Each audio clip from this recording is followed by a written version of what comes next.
Hi, everyone. Thanks for joining us today. And thank you to the brilliant team at Talent Table for your support of our community by putting on another amazing industry event. I think we can all agree that recruiting has never been harder. And today we're digging into transformational change and breaking down why Australian TA teams are failing to capitalize on executive enthusiasm for getting TA right. And the subsequent wave of new technology investment that's following. We're going to look at the conditions required to innovate and achieve true transformation. But before we begin, let's get started with a few introductions. Hey, good afternoon, everybody. My name is ZiChuan Lim. Most people call me Z. And, a quote that comes to mind when I think about transformational change and change projects is, it's in your moments of decision that your destiny is shaped. And really, I've seen many times in the past where we make incremental decisions throughout the process in the heat of some of these meetings where we have to make a snap judgment call. And these have a very big impact on the end result that we get. So it's a very interesting topic. I'm looking forward to share more with you. I'll pass over to Scott. Thanks, Z. And I'm Scott Allan. And one of my favorite quotes about transformation, change, and innovation comes from Albert Einstein. And what resonates with me in this quote here comes back to what we see in TA. It's never been tougher, as we opened with so many teams struggling to win the war for talent. But yet there are so many teams who are actually changing anything about their technology, the process, or approach. Without any change, how are we expecting to kind of move forward and hire top talent? Let's take a quick minute to just introduce and position Talent Tech Solutions for those of you who aren't familiar with our work. Yeah, so we are an advisory and implementation partner across the Asia Pacific region. Scott and I have been in this game a very long time, probably 15 plus years each. Throughout our careers, we've seen or been part of a lot of different projects, process improvement, implementations across a variety of different countries as well. And in 2021, we really spoke for choice in terms of what's available in the market from a technology point of view and at such a range of different price points as well. When Scott and I have looked back on our experience and looked back at the different projects that we've been part of, we kind of started thinking, why aren't more companies seeing the transformational changes which they hear about in the demos? Why aren't they seeing the double-digit benefits from their ROI calculations? And why is the user experience for hiring managers, recruiters themselves, and candidates as well often so underwhelming? So today, that's what we're going to look at. Scott, anything extra to add in this one? Thanks, Z. Yeah, absolutely. I think the answers to the three questions there stems back to a common misconception. That is, technology is the silver bullet, the answer to all of your prayers. Now, as an advisory and implementation firm, we know that technology is not the silver bullet. If we're going to achieve true transformation for our clients and help them to win that war for talent, we need to be designing holistic solutions, right, which are leveraging and harmonizing technology with process and the human experience. Okay, Z, let's get started. So tell us, why is transformation needed? Yeah, it's a good question, right? And I think everybody feels like transformation is needed, but maybe we don't understand or really think about why in that much detail. In most cases, especially in large organizations, the tech stack is stuck in the Web 1.0 era. And that's taking us back to the early 2000s. And what this means is that we have large one-size-fits-all ATSs, and they lock teams and candidates down clumsy processes. We have little visibility, a little engagement for candidates, the typical ATS black hole type situation, and post and pray. What we've tried to get away from for such a long time is actually growing. And this is evidenced by SEEK, Australia New Zealand's 40% revenue increase between 2020 and 2021. There's also a lack of data-driven decisions when it comes to hiring in general and also recruitment operations. So meanwhile, in our everyday lives, we expect consumer grade experiences. So we have near instant confirmation and results. We can track online purchases from the other side of the world to our doorstep almost in real time. And we can get suggested music, videos, and reading material based on other content that we've consumed so far. So in essence, the world has moved on. TA processes and TA technology has also moved on, but in many cases, our organizations hasn't. And this is why transformational change is required. So if our organizations don't keep up, then what's going to happen? We're going to struggle to attract and retain the top talent.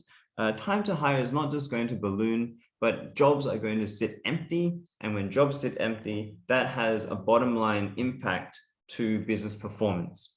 So Scott, what are a couple of things that we're going to look at today?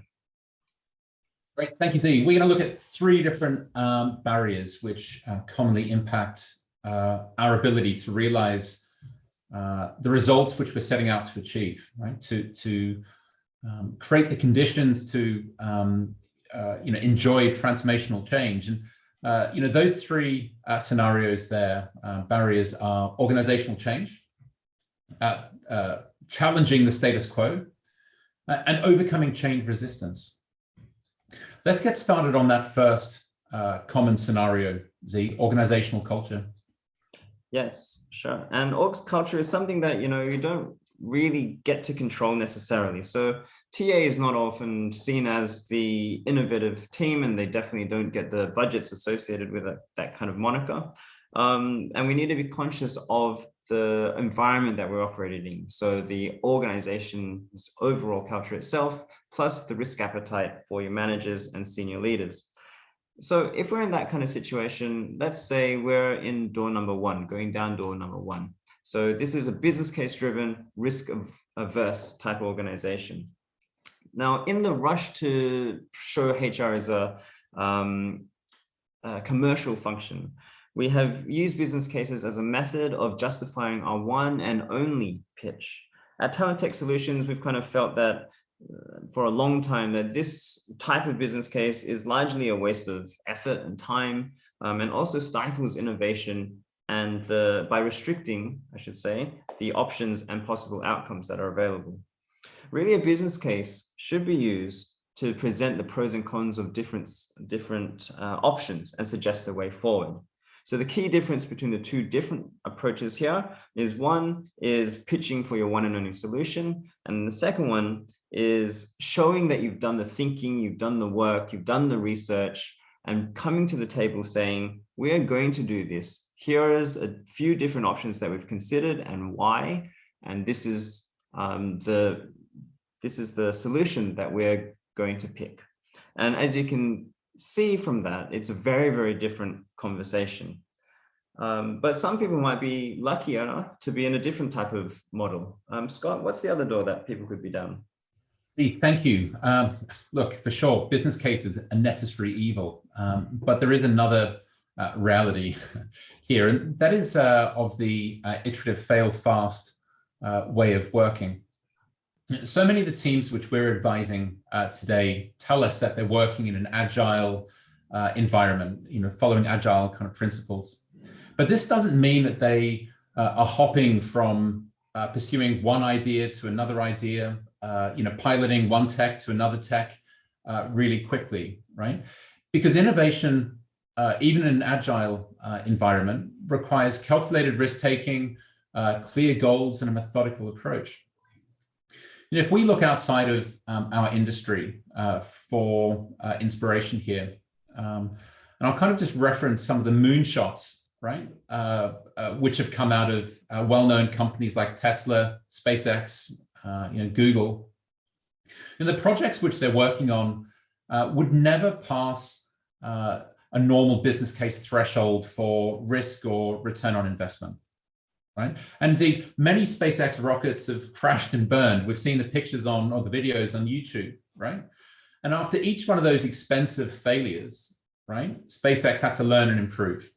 NASA, on the other hand, with a culture where experimentation and risk-taking, I think, due to their use of public funds is kind of otherwise limited, they haven't been able to keep up, right? So that rapid pace of technological innovation, which we've seen from SpaceX, is down to a culture which embraces innovation, calculated risk-taking, failure, right, and continuous improvement.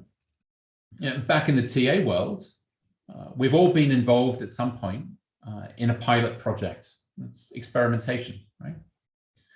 But we don't normally have the structures in place during those pilots to objectively test, to measure, and improve, to allow those pilots to become or convert and become long-term solutions. And what's missing here are those clear goals and methodical approach to continue to improve. So Tesla, SpaceX, Google, big budgets, well-known companies. Generally, what they're trying to do is outside of our realm of possible. But the iterative fast-fail model can be used inside of TA teams with considerably smaller budgets. You know, there are literally dozens of low-cost and no-cost initiatives which you could be piloting or rolling out into your business. Things like updating employer brand content, refreshing your job advert content, tweaking part of your recruiting process, delivering new configuration changes in your CRM, your ATS, right? Adopting all of the new features there. There's so many things which we can do, which are easily within our grasp, if we have the mindset of innovation, and we're willing to iterate and continue to experiment. Let's move on to our next slide and jump into the next scenario here, which is all around avoiding the status quo. You know, a super common scenario which we encounter typically at the start of new system implementations. Our teams have bought new technology thinking it's going to solve all their problems, right? They don't want to change any of their existing processes or assumptions. You know, and this is akin to, I think, taking an old house and just giving it a new paint job, right? You know, underneath that new paint, you know, the foundations are cracking, the plumbing is leaking, right? The problems are still there. So I think the only real solution or correct option in this case, is behind door 2. And that's where we're effectively ripping that house down and building it up from the ground, where we're challenging the status quo by starting from a blank canvas and totally rebuilding.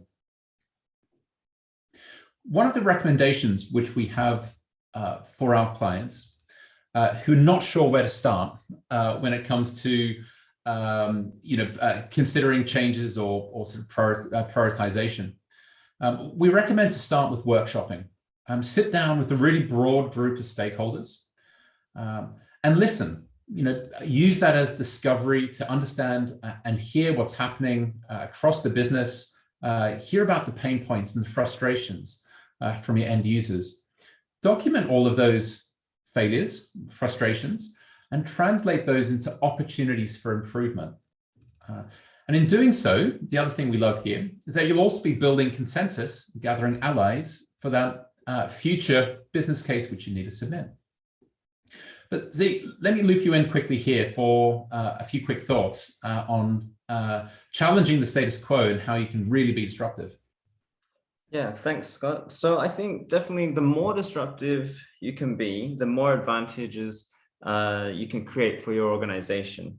The question is, do you aspire to adopt best practice, which is basically what everyone else is doing at the time, or are you really going to sit there and pioneer better practice? And for us, that's what we want to do.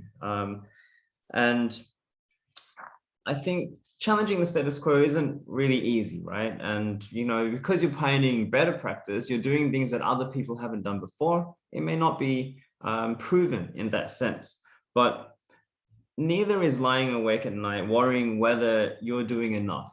Are you leading your function in a way that helps your organization to win the war on talent? At least when you challenge the status quo, you're putting yourself in the driver's seat. So if we move to the next kind of topic, then we're going to start looking at change resistance. And change is interesting because it shouldn't be just a line on the project plan. It starts on day one and finishes X number of days after go live. An interesting thing to think about with tech and process change is that in the personal life and work life, we react to tech change very differently. When we look at consumer grade technology, so Facebook, Instagram, banking apps, Uber, all of those types of apps, we then look at how often they change. They change every couple of weeks. Sometimes we realize, sometimes we don't. And we might hate it. For example, Facebook. I hate it when Facebook does a major upgrade. But within a week, I've kind of forgotten about it and I've moved on with my life, and we just keep going and keep using. We forget what the old platform was like before. At work, coincidentally, this happens in martial arts as well, is a very different story. I think the old ways are romanticized in many respects, and people sometimes remember the old ways being better than they actually are. So, you could implement some sort of system change or a new platform, and a few years later, someone's going to come back and say, oh, remember how good the old system was? When really they may have forgotten all of the leaking pipes and broken floorboards, for example, if we use Scott's analogy of the broken house. So, really, I think the thing to remind ourselves is that change isn't easy. People generally don't like change, especially in the work sense. And it's hard work. It can be threatening. There's lots to relearn, or there's lots to unlearn. And overall, change is scary. Now, it also takes longer than you expect. So especially if you're trying to do change in a careful, compassionate, and transparent way, there can be a quick path, and Scott is going to talk about it more in a couple of minutes or in a second. But really, we have to remember that change is really down to the individuals that you're working with. It's not so much a tick in the box type of exercise that you can go through. So Scott, what's this kind of new phrase that we're coining for today? Thank you. The new change, the new terminology, beg your pardon, here is that of change mindset instead of change management. See, I just want to go back and just sort of reference a comment you made there about how we view and perceive change in our work and personal lives very differently. And I think what's there in our personal lives, right, is that we expect continuous change. Right? But in our work lives, for some reason, we think that things are just going to remain the same always, right? And that's what we're trying to challenge here. And I think for us as TA leaders and professionals is to really create this expectation and acceptance within our teams that changes will come and go. Of course, we need to reflect on the past. We need to learn from the pilots and the projects which maybe worked or didn't work super well. But we can't cling to those. Without continuous improvement, and without an expectation for continuous change, we won't be able to take the big strides forward to achieve those breakout successes, which we need to, in order to win our unfair share of talent in the market. So in the end, Z, bring it back to your point. Coping with change is a mindset, and that's why we like to call it a change mindset rather than change management. Okay, let's move to our next slide. Back to you, Zin. Sure. And today, this is a summary slide. So today we've explored 3 sliding door moments and the impacts that these can have on implementing transformational change. Some of the doors that we go through a little bit more straightforward than others. For example, challenging the status quo. but other ones require a little bit more nuance. For example, managing or navigating the organizational culture. We need to have our transformational change goals as our North Star. So that research that we do before we start embarking on our project or even the business case. So why are we doing this project? What's the outcome that we want to have? And keep those as our North Star and assess our decisions against that. Is this decision going to help me to get to that North Star or not? So Scott, anything that you'd like to add before we close off? I couldn't agree more about following that North Star.